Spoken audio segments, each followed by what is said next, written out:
네, 윤석열, 김건희 대통령 부부 청탁금지법 위반 대국민 사과가 먼저입니다. 김건희 여사의 명품백 수수 사건의 본질은 윤석열 대통령의 청탁금지법 위반, 사실상 대통령의 범죄입니다.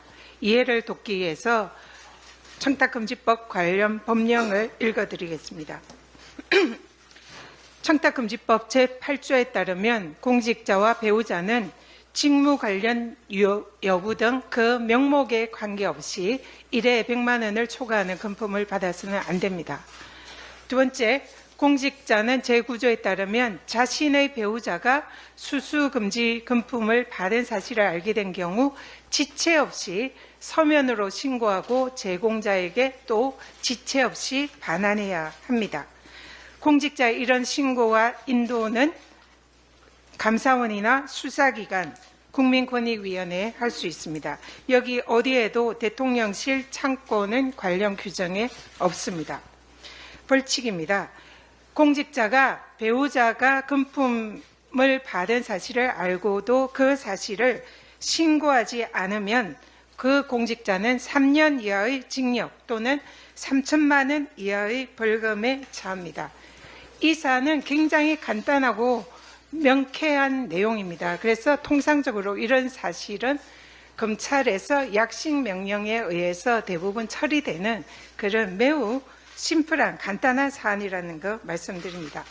그런데 대통령께서 국민들에게 자인한 바와 같이 최재형 목사에게 박절하지 못했던 김건희 여사가 명품백을 수수한 것을 인정했습니다. 그리고 그런 아내에게 박절하지 못했던 공직자인 대통령은 그 사실을 알고도 청탁금지법의 규정을 어기고 이를 신고도 하지 않고 반환도 하지 않았기 때문에 이는 청탁금지법 규정상 명백한 윤석열 대통령의 청탁금지법 위반입니다. 관련법에 따르면 다음 PPT 보이시죠? 청탁금지법에 따르면 직무 관련성이 있으면 일체의 금품 수수가 금지됩니다. 그리고 직무 관련성이 없더라도 1회 100만 원, 연 300만 원 이상 초과시는 공직자가 그를 즉각적으로 신고나 반환하지 않는다면 무조건 3년 이하의 징역이나 벌금 3천만 원 이하의 벌금형이 성립합니다. 손바닥으로 하늘을 가릴 수는 없습니다. 맡은 바 소임을 다해서 진실을 밝히려 했던 강직한 권익위 공직자가 희생이 되었습니다. 너무나 애달고 가슴이 찢어집니다.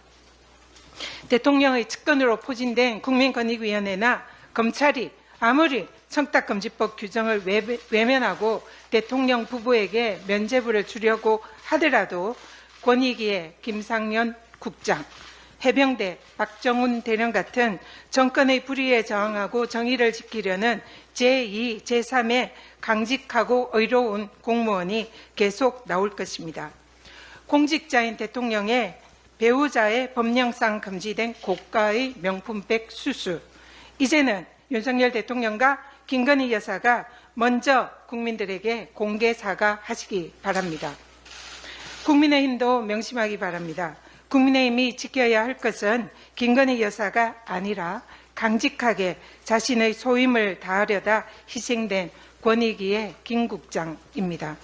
또한 오늘도 묵묵히 자기 소임에 최선을 다하는 공직자들과 하루하루 땀 흘려 힘겹게 살아가고 있는 우리 국민들입니다.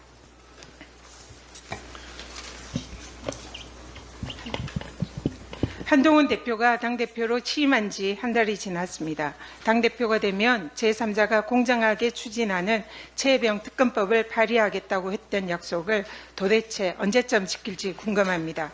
최혜병 특검법을 공수처 수사 종결과 무관하게 발의하겠다고도 했습니다.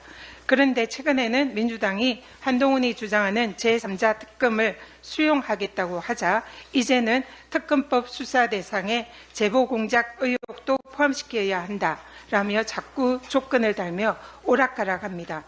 한동훈 대표가 선거에서 당대표가 되기 위한 아무 말 대잔치에 최혜병 특검법을 이용한 것이 아니라면 더 이상 구차한 조건 달지 말고 진정성 있게 민주당과 최혜병 특검 논의에 응하십시오. 그리고 여야 대표회담과 관련해서 국민의힘 내부에서 특검법 동의를 얻어낼 자신도 없고 대통령의 특검법 거부에 대해서도 아무런 반대 목소리도 못 내는 한동훈 대표가 자신이 사실상 여야 대표회담 성과를 낼 수 있는 아무런 권한도 없는 무력한 대표라는 것을 감추기 위해서 대국민 보여주기식 쇼에만 집중하는 것이 아닌지 의구심이 듭니다. 집권 여당다운 사안 해결식의 여야 대표에서의 진정성을 다시 한번 강력히 요청드립니다. 이상입니다. 다음으로 한준호 최고위원의 발언이 있겠습니다. 네, 오늘 과방위에선 방송장 3차 청문회가 열립니다. 그런데 이곳에 나와야 할 사람이 안 나오겠다고 지금 버티고 있습니다. 바로 방송통신위원회 김태규 직무대행입니다. 갖은 핑계를 대면서 불출석 사유서를 제출을 하고 그 내용은 아주 가관입니다. 이 병원에 주사 맞기 싫어서 안 가겠다 이렇게 버티는 애 같습니다. 불출석 사유의 핵심은 과방위로부터 고발 대상이 돼서 증언을 못하겠다. 명백한 피해자 코스프레입니다. 지난 2차 청문회에서 이 과방위원들이 김태규 직무대행에게 공영방송 이사 선임 과정을 수차례 질문을 했는데 이에 대해서 비공개로 진행된 내용이라 답변할 권한이 없다. 이렇게 증언을 했습니다. 자, 청문회 내내 이런 상황들이 반복되면서 이에 대해서 국회 증언감정법 제12조에 따라서 고발 조치를 한 것인데 김태규 직무대행께서는 이게 억울합니까? 본인 발언을 한번 살펴보겠습니다. 저는 위원회 구성 문제에 지나지 않는다. 그래서 권한이 없다. 이 발언은 궤변입니다.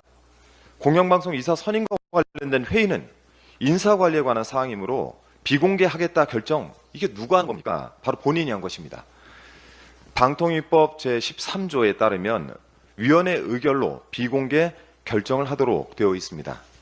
본인이 비공개로 결정을 해놓고 비공개로 진행된 내용에 대해서 답변을 할 권한이 없다. 이런 이야기는 궤변이 아니고 뭐겠습니까? 더욱 가관인 것은 권한도 없다는 사람이 오늘 임명장을 받기 위해서 출석을 할 수 없다.